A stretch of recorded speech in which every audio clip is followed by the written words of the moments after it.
Então, bom dia a todos, que a paz de Jesus esteja conosco. Na manhã de hoje, quem for assistir a nossa palestra pela internet, também recebam as bênçãos de Deus e de Jesus. A gente vai dar início ao nosso horário, fazendo a oração de São Francisco, que é o patrono da nossa casa. Quem quiser cantar a oração, a letra vai estar aqui na tela para vocês, tá bom?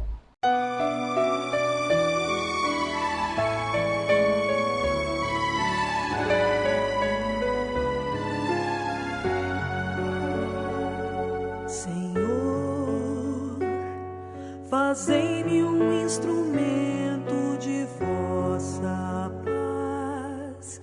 Onde houver ódio, que eu leve o amor. Onde houver ofensa, que eu leve o perdão. Onde houver discórdia, que eu leve a união. Onde houver dúvida, que eu leve a fé. Onde houver erro, que eu leve a verdade. Onde houver desespero, que eu leve a esperança. Onde houver tristeza, que eu leve a alegria. Onde houver trevas, que eu leve a luz. Ó Mestre, fazei que eu procure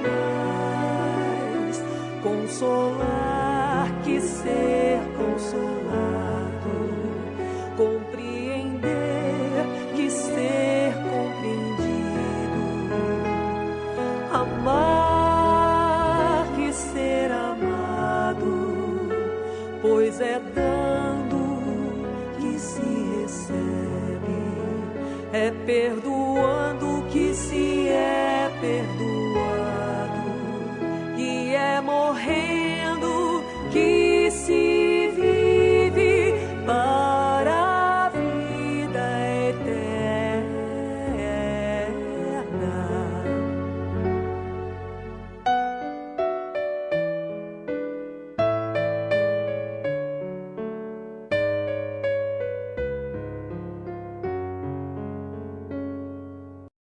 Hoje quem vai fazer a palestra pra gente é a nossa companheira Ana Laura. Bom dia, pessoal.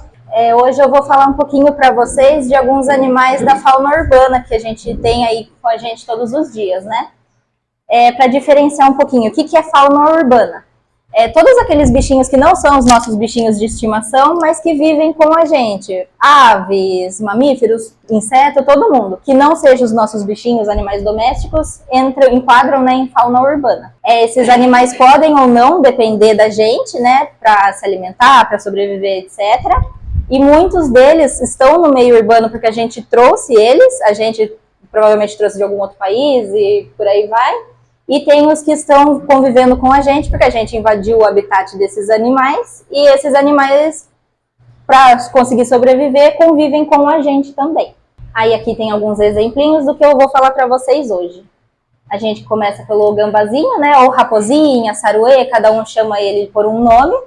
Eles são primos, vamos dizer, o primo brasileiro do canguru, do panda, do koala, mas ele não é rato, tá? Bastante gente acha que é uma ratazana grandona por causa do rabo e tudo mais, mas não é. Ele é um marsupial. Ele é muito importante para a saúde pública hoje, principalmente aqui na nossa região, que tem bastante saruezinho, porque ele é imune à peçonha. Então, por ser imune, ele consegue comer escorpião, ele consegue comer cobra, porque não vai afetar ele em nada. Como a gente sabe, esses animais aí causam um problema aí pra gente, né? Criança, idoso, é perigoso picada desses animais. Então, eles conseguem controlar a população desses pequenos bichinhos aí que podem causar algum mal pra gente. Eles não transmitem nenhum tipo de doença para o ser humano. Tem gente que acha que ele transmite mesmo doença que rato, vamos dizer assim, mas não. Não consegue pegar nenhuma doença nossa e ele não consegue passar nenhuma doença pra gente também. E lembrando que por ele ser um animal silvestre, ele é crime ambiental, tanto machucar quanto matar esses animais. Ele tá aqui na cidade, porém ele é um animal silvestre ainda, ele só tá convivendo com a gente, tá? Mas ainda é crime ambiental matar esses animais. Aqui tem a fotinha de um deles comendo escorpião. Eles comem frutos também e ajudam na arborização. Ele come uma frutinha aqui, faz cocô lá, aquela sementinha nasce em outro lugar e a árvore consegue se reproduzir assim, árvores, plantas no geral. Aí aqui, só para mostrar para vocês, Normalmente, esses saruezinhos que a gente vê andando pela cidade são mamães com os filhotinhos, que elas ficam levando aqueles filhotes para lá e para cá. Quando eles estão pequenininhos, ela leva eles na bolsinha, né? E aí, quando eles crescem, ela leva eles na costa. Aí, quando eles estão muito pesados para ela carregar, ela joga todo mundo fora e aí, assim por si, volta todo o ciclo, né? Aí, o segundo bichinho que a gente vai ver hoje é a lagartixa. Ela não é um inseto, tem bastante gente que acha que ela é um insetinho, mas na verdade ela é um lagartinho, um calanguinho. Ele é só menorzinho. Elas são bem tímidas, então a gente vê elas mais em cantinho de parede e tudo mais, mas dificilmente elas vão ter um contato direto com a gente, mas porque ela é um animal já mais na dela.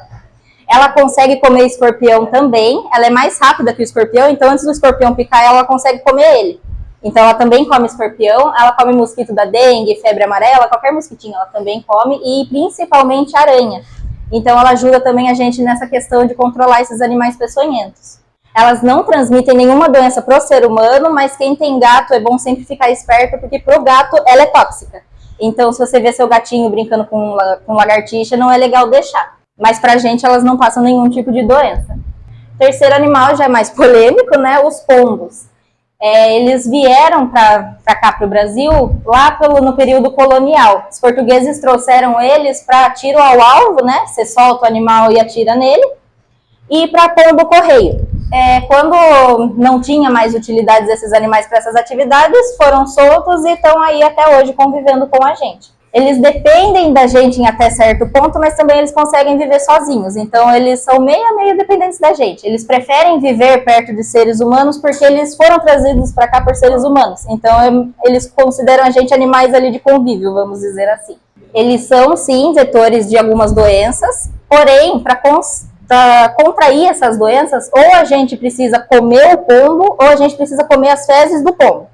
Então, o que normalmente acontece para a gente se intoxicar é fábrica de alimentos e lugares assim, que tem pombo, não está irregular, o pombo faz cocô em alguma da matéria-prima e a gente acaba consumindo esse alimento. É mais a questão da gente ver de onde a gente está consumindo alimentos para evitar contaminação e não comer o pombo também. Na questão de inalar as fezes do pombo, é mais quando a gente vai limpar. Sempre que for limpar fezes de qualquer ave, independente se for pombo ou não, é bom molhar antes para a gente evitar inalar, daí a gente também não tem problema nenhum, não se contamina. Teve um tempo atrás que surgiu na internet o pessoal falando que nunca viu filhote de pombo e tudo mais, né? A gente não costuma ver filhote de pombo porque eles nascem muito debilitados, eles nascem feinhos, assim, sem pena, nada, então os pais não deixam eles sair do ninho enquanto eles não estiverem mais fortes. Mas tem filhote de pombo sim, são esses assim, tá? E o último já, o mais polêmico de todos, né? As baratas. A gente, no dia a dia, a gente convive com mais ou menos umas 2 ou 3 espécies de baratas diferentes. Aí aqui tem as 5 que são consideradas urbanas, né? O que a gente mais vê são essas e a última também.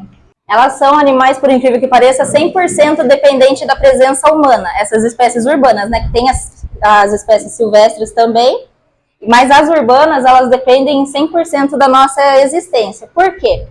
Elas se alimentam ali de dentro do esgoto, né? Resíduo de lixão e resíduo de cemitério. E por que é tão importante que elas se alimentem dessas coisas pra gente? Hoje a gente não tem uma tecnologia que conseguiria limpar, por exemplo, o esgoto para evitar que ele entrasse em colapso 100%.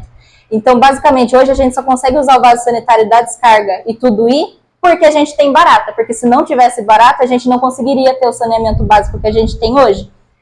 Forma muita camada de gordura nos encanamentos, e essa camada de gordura, se não fosse barata, não teria como a gente limpar.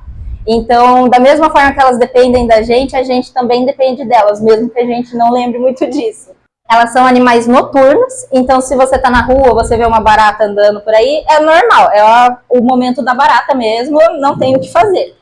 Mas, se você vê elas de dia, aí já é um problema. Para cada uma barata que você vê de dia, tem 1.200 delas escondidas na região. Então, daí já é uma infestação, uma superpopulação. Aí já é um problema. O pessoal fala bastante, né, que barata é suja e tudo mais. Realmente, ela anda aí num ambiente não muito agradável pra gente, né? A colega dela, a formiga, ela é mais suja do que a barata. A formiga, ela anda muito mais, então ela consegue carregar muito mais bactéria do que as baratas, por incrível que pareça. Então, se você vê uma formiga na sua comida, tem mais chance dela estar contaminada do que se tivesse uma barata. Como evitar esses animais na nossa casa, né? Não é legal ter barata em casa, não é legal ter rato e tudo mais, mas basicamente para evitar toda essa galera aqui é manter a organização, limpeza, comida armazenada certinho, lixo armazenado certinho, porque é isso que vai atrair a presença deles, eles vão lá futricar. Então, mantendo ambiente que algum desses animais possa se esconder também, ter filhote, manter fechado, manter bem limpo, eles não vão ter interesse. E lembrar que apesar de barata é feia, mas ela é importante pra gente. A barata hoje, ela é alimento base da maioria dos animais, tanto aves, mamíferos. Então, ela não é importante não apenas pra gente, né, nessa questão do saneamento básico, mas também na cadeia alimentar, porque ela também serve de alimento. Então, a gente invadiu o habitat de alguns, né? Alguns a gente trouxe, mas formou aí esse ecossistema urbano. Então, lembrar que apesar deles serem aí um tanto quanto desagradáveis em alguns aspectos, né? Mas eles fazem parte também, é importante a gente saber o que eles contribuem pra gente, né? Qual a importância deles pra gente. E é isso, a gente vai começar a chamar para os atendimentos, tá?